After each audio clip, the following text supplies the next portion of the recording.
नमस्कार दोस्तों, हमारे YouTube चैनल पर आपका फिर से स्वागत है जिसका नाम है टीचिंग मेथड्स।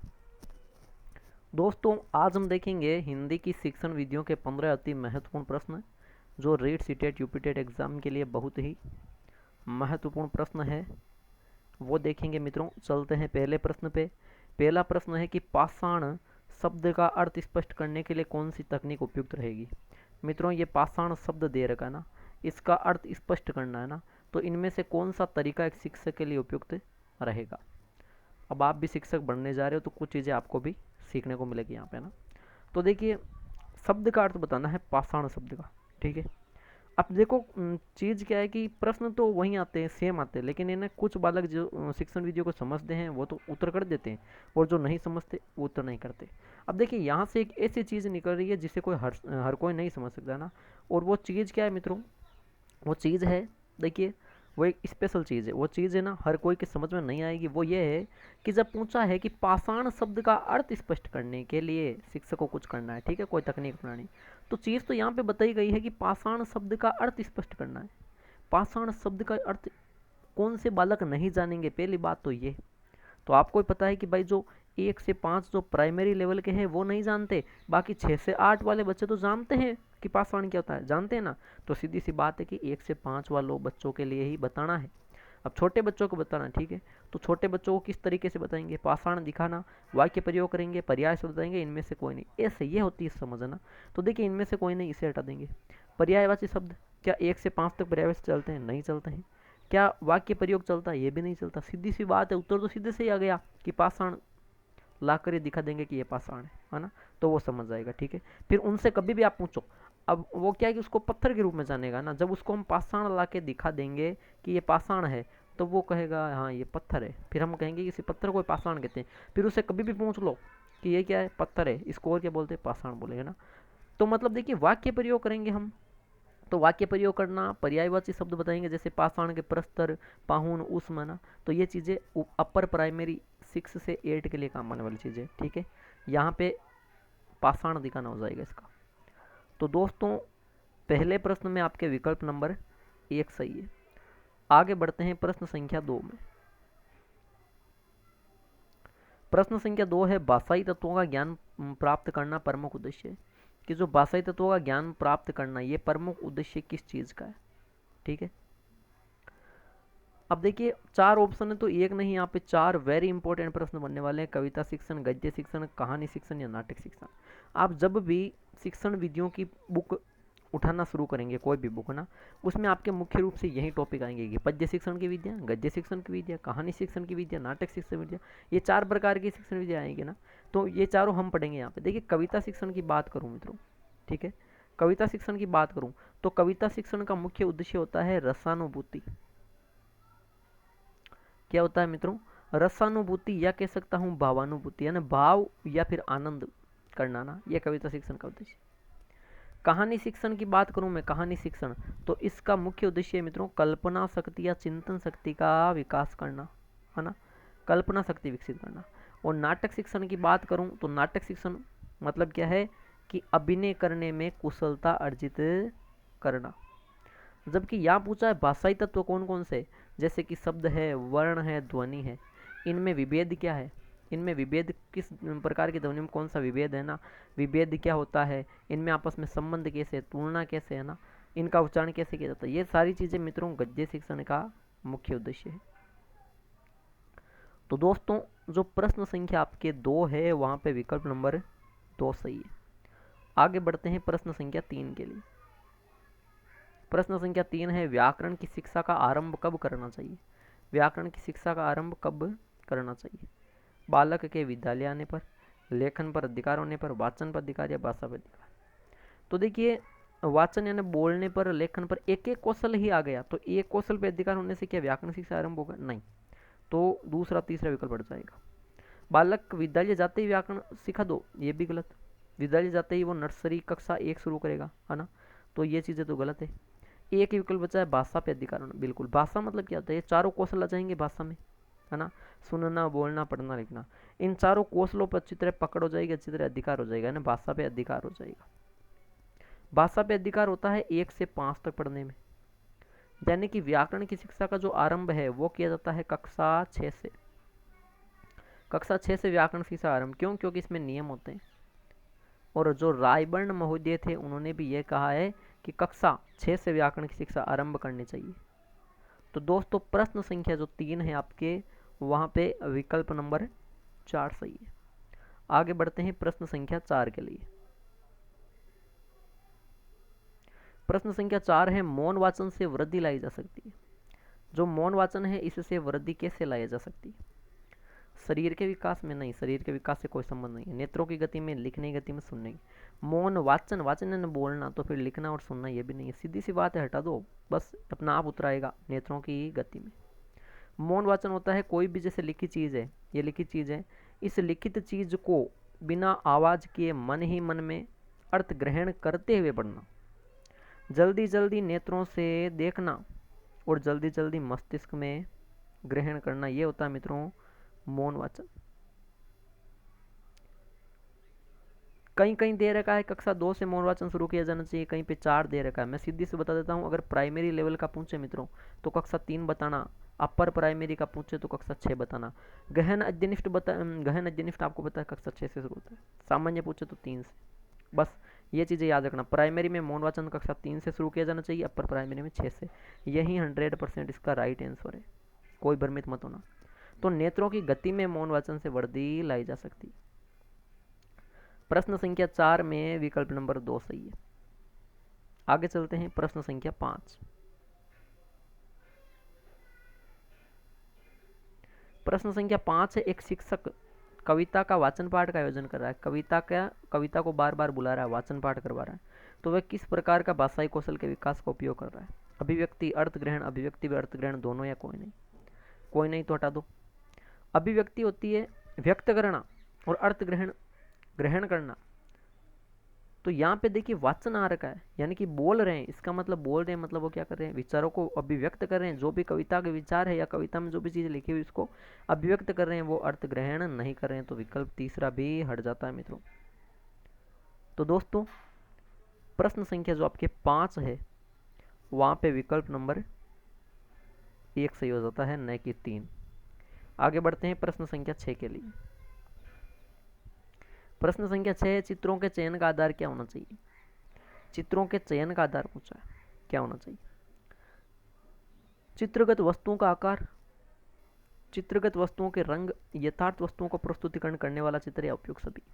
तो देखिए मित्र, किसी भी चित्र का हम चयन करेंगे तो उसका आकार भी जरूरी है, सही है ये ऑप्शन। रंग भी जरूरी है ना? किसी जगह ऐसा नहीं कि हम कोई भी रंग किसी भी जगह प्रयुक्त कर सकते हैं, नहीं। ताजमहल का बनाना है तो लाल किले वाला नहीं कर सकते, तो ये रंग भी आधार होना चाहिए। और यथार्थ वस्तुओं का प्रस्तुति करने वाला चित्र, जैसे कि ताजमहल सफ़ेद कलर का है तो वापस दिखाओगे तो वो सफ़ेद का ही दिखाना पड़ेगा। लाल किले का ताजमहल आप मॉडल बना के इसका नहीं दिखा सकते। इसका मतलब क्या है? इसका मतलब है कि यथार्थ वस्तुओं को प्रस्तुतिकरण करने वाला भी चित्र होना चाहिए। सीधी सी बात है, उपयुक्त सभी कथन सही है, यहाँ पे चित्रों के चयन का आधार हो जाएंगे मित्रों। विकल्प 4 सही हो जाता है प्रश्न संख्या 6 में। बढ़ते हैं प्रश्न संख्या 7 की ओर। अच्छा प्रश्न है मित्रों, प्रश्न संख्या 7। प्रश्न संख्या 7 देखिए, चौक बोर्ड के उपयोग हेतु, चौक बोर्ड, एक मिनट,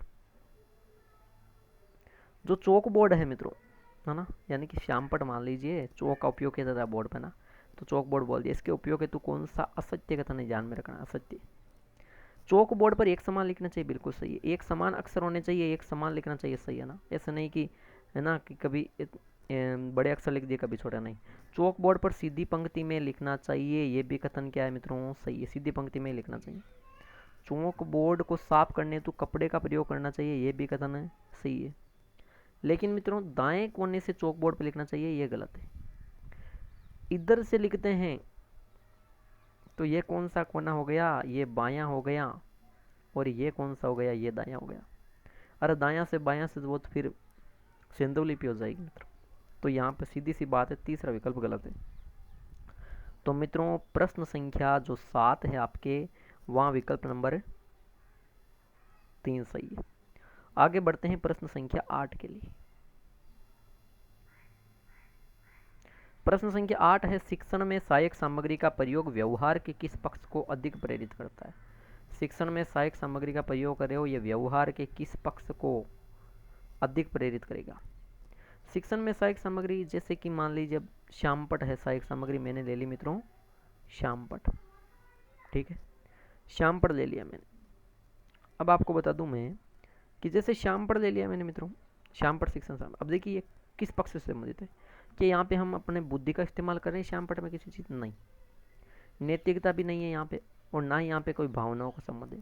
सीधी सी बात है मित्रों, यहाँ क्रियात्मक पक्ष का होगा। हम श्यामपट पे क्या करेंगे, लिखेंगे तो अपने हाथों का ही तो प्रयोग करेंगे मित्रों, तो वहाँ पे मतलब वो क्रियात्मक पक्ष कहलाएगा, है ना। अच्छा प्रश्न है, वेरी इंपॉर्टेंट प्रश्न है। प्रश्न संख्या 8 में विकल्प नंबर 2 सही उत्तर होगा। आगे चलते हैं प्रश्न संख्या 9 के लिए। प्रश्न संख्या 9 है, निम्न में से कौन सा उपलब्धि परीक्षण निर्माण का चरण नहीं है? उपलब्धि परीक्षण निर्माण का चरण कौन सा नहीं है? तो उपलब्धि परीक्षण निर्माण जब आप करोगे, उपलब्धि परीक्षण के देखिए एक नाम है निष्पत्ति परीक्षण, निष्पत्ति, और एक है मित्रों ज्ञानार्जन परीक्षण, यानी कि बालक ने कितना सीखा है, बालक ने कितना ज्ञान अर्जित किया है, ग्रहण किया है, बालक ने क्या कार्य किया ना, यह होती है निष्पत्ति परीक्षण, उपलब्धि परीक्षण या ज्ञानात्मक परीक्षण, एक ही चीज़ है। इसका चरण कौन सा नहीं है? तो देखिए इसमें शैक्षणिक उद्देश्यों को पहले लिखाया जाता है, सही है, हर चीज़ के निश्चित उद्देश्य होते हैं, सही चीज़ है। प्रश्न निर्माण भी किया जाता है इसमें, ब्लूप्रिंट इसमें भी इसी में आएगा ना, जो प्रश्न निर्माण का आधार है। और इसमें अंत में समंकन योजना भी तैयार की जाती है कि परिणाम हेतु फिर जो असंगति कोई होती है तो उसको निर्णय संबंधी सुझाव दिए जाते हैं, वो भी समंकन योजना कहलाती है, वो भी होती है। लेकिन मित्रों छात्रों की कमियों के कारणों की जानकारी जो प्राप्त करना, कि छात्र में क्या कमी है, उन कमियों के कारणों की जानकारी प्राप्त करना, ये उपलब्धि परीक्षण का चरण नहीं है मित्रों, इसे हम निदान परीक्षण कहेंगे, इसे निदानात्मक परीक्षण कहेंगे मित्रों। तो दोस्तों अच्छा प्रश्न है, प्रश्न संख्या जो आपके 9 है वहाँ पे विकल्प नंबर 2 सही है। आगे चलते हैं प्रश्न संख्या 10 के लिए। प्रश्न संख्या 10 है कि हिंदी की कक्षा में प्रायः हिंदीतर भाषी बच्चे हिंदी सीखने में अनेक कठिनाइयों का सामना करते हैं, क्योंकि देखिए कक्षा हिंदी की है तो वहाँ प्राय हिंदीतर भाषी बच्चे, हिंदीतर यानी कि हिंदी से अलग, ठीक है, हिंदीतर का अर्थ जानना भी जरूरी, हिंदी से अलग जो बच्चे हैं जो हिंदी नहीं जानते, वो हिंदी सीखने में अनेक कठिनाइयों का सामना करते हैं। तो क्यों करते हैं, कारण क्या है इसका? ये आपके एक टॉपिक है, हिंदी भाषा सीखने में चुनौतियाँ ना, तो वहाँ से ही ये प्रश्न कि प्रायः हिंदी और उनकी मातृभाषा की संरचना में अंतर होता है, वे मन लगाकर हिंदी नहीं सीखते, हिंदी बहुत कठिन भाषा है या हिंदी सीखनी पड़ती है, उनमें अरुचि होती है। अब देखिए एक तो हिंदी की कक्षा चल रही है, जैसे कि अपने सर्वाधिक ले लो यूपी का उदाहरण, वहाँ पे पूर्ण रूप से शुद्ध हिंदी बोली जाती है, और हिंदीतर भाषी, ये मैं भेदभाव नहीं कर रहा हूँ, ठीक है, भेदभाव मत समझना ऐसे बच्चों, हिंदीतर भाषी जैसे कि मैं मान लो कर्नाटक तमिलनाडु का उदाहरण दे दूँ, यहाँ बिल्कुल हिंदी 0% है, यहाँ पे माइनस में हिंदी है ना, यहाँ इंग्लिश ज़्यादा है, ठीक है। तो यहाँ का कर्नाटक का बच्चा है, ठीक है, और वो कहाँ पढ़ रहा है मित्रों, यूपी में पढ़ रहा है हिंदी की कक्षा में ना। अब इसको कठिनाई आ रही है, ये कर्नाटक का बच्चा यहाँ पढ़ रहा है, ठीक है, मैंने ये समझा दिया आपको, ये बच्चा यहाँ पे पढ़ रहा है, समझा दिया है, ठीक है। तो इसको देखो कहाँ पे कठिनाई हो रही है, इसमें अरुचि अरुचि होगी तो फिर वो हिंदी कक्षा ही नहीं लेगा ना, सीधी सी बात है। हिंदी बहुत कठिन भाषा नहीं, ये तो जिनको नहीं आती वो कहते हैं, वे मन लगाकर हिंदी नहीं सीखते, मन लगाकर हिंदी नहीं सीखनी होती तो फिर ये हिंदीतर भाषी बच्चा यहाँ क्यों बैठता है हिंदी कक्षा में? सीधी सी बात है कि प्राय हिंदी और इनकी मातृभाषा की संरचना में बहुत ही ज़्यादा अंतर है मित्रों, इसलिए उसको हिंदी सीखने में अत्यधिक कठिनाई का सामना करना पड़ रहा है। प्रश्न संख्या 10 में विकल्प नंबर 1 सही है मित्रों। आगे चलते हैं प्रश्न संख्या 11वें के लिए। प्रश्न संख्या 11वां, भाषा सीखने में सामाजिक अंतःक्रिया का महत्वपूर्ण स्थान है, इस कथन का संबंध किससे? भाषा सीखने में सामाजिक अंतःक्रिया का महत्वपूर्ण स्थान है, इस कथन का संबंध किससे है? देखिए कह रहा है कि भाषा सीखने में समाज की अत्यधिक भूमिका है, समाज में रहने वाले जो बड़े बुजुर्ग हैं या फिर परिवार, ये भी समाज का हिस्सा है, परिवार के सदस्य है, अपने बड़े बुजुर्ग है, वयस्क है, इनकी महत्वपूर्ण भूमिका, उनसे अंत्य क्रिया करके बालक भाषा को सीखता है, ऐसा किसने माना है? स्किनर, चोम्स्की, वाइगोत्स्की या जीन पियाजे? तो मित्रों देखिए, स्किनर ने नहीं कहा, जीन पियाजे ने भी नहीं कहा। चोम्स्की ये भाषाविद थे जिन्होंने कहा कि भाषा जन्मजात क्षमता होती है ना, इन्होंने तो पूरा उल्टा बताया। यहाँ पे तो कहा है सामाजिक अंत्य क्रिया यानी कि अर्जित है, यहाँ तो बताया अर्जित है। चोम्स्की ने तो कहा कि भाषा जन्मजात होती है। एकमात्र ये मनोवैज्ञानिक या भाषाविद चोम्स्की थे, नोआम चोम्स्की, जिसने कहा भाषा जन्मजात होती है। ये विकल्प बैठ गया। यहाँ विकल्प बच्चा मित्रों वाइगोत्स्की, लेव वाइगोत्स्की, जिन्होंने सामाजिक सांस्कृतिक सिद्धांत दिया था, संज्ञानात्मक सामाजिक सिद्धांत दिया था। ठीक है, तो इन्होंने कहा था मित्रों कि सामाजिक अंत्य क्रिया का महत्वपूर्ण स्थान होता है एक बच्चे के भाषा सीखने में। क्यों? क्योंकि इन्होंने सिद्धांत दिया है सामाजिक सांस्कृतिक, यानी कि बालक जो भी सीखता है वो अपनी समाज में ही सीखता है, ऐसा कहा है, अपने बड़ों से अंत्य क्रिया करके सीखता है। तो दोस्तों प्रश्न संख्या जो आपकी 11वां है वहां विकल्प नंबर 3 सही है। आगे बढ़ते हैं प्रश्न संख्या 12वें में। निम्न में से क्या भाषा शिक्षण में सीखने की एक विशेषता नहीं है? भाषा शिक्षण में सीखने की एक विशेषता कौन सी नहीं है, ये पूछा है कि भाषा शिक्षण हो रहा है, वहां पे क्या करवाया जा रहा है मित्रों? सिखाया जा रहा है। तो सीखने से संबंधित कौन सी विशेषता नहीं है? कि भाषा के ज्ञान में विकास करता है, बिल्कुल सही है। जब भाषा का शिक्षण चल रहा है तो भाषा का ज्ञान का विकास होगा, ये कथन सत्य है। भाषा शिक्षण हेतु सुलभ वातावरण तैयार करता है मित्रों, ये भी कथन क्या है? सही है। भाई जब भाषा शिक्षण हो रहा है, सीखा जा रहा है, तो वहां पे सुलभ वातावरण तो बिल्कुल हो रहा है। तो ये दो कथन सही है। इसका मतलब यहाँ पे क्या है? उपयुक्त सभी, ये विकल्प भी मैं हटाऊंगा, इस विकल्प को भी हटा दूं, इसको भी हटा दूं। इनको क्यों हटा दूं पहले दूसरों? क्योंकि ये तो विशेषता है। चौथी में उपयुक्त सभी आ गया, तो उपयुक्त सभी नहीं होगा। क्यों? क्योंकि भाषाई शिक्षण के अंतर्गत निष्क्रियता रहती है। जब भाषा को सीखा जा रहा है, कक्षा में बच्चे सीख रहे हैं, तो फिर निष्क्रियता कहाँ से आ गई मित्रों? यहाँ पे तो क्या होगी? सक्रियता होगी। तो जब पहली विशेषता है, दूसरी विशेषता है, चौथा विकल्प होगा नहीं, क्योंकि तीसरा नहीं है मित्रों। तो ये तीसरा इसका उत्तर हो जाएगा। तो दोस्तों प्रश्न संख्या जो आपके 12वां है वहां पे विकल्प नंबर 3 सही है।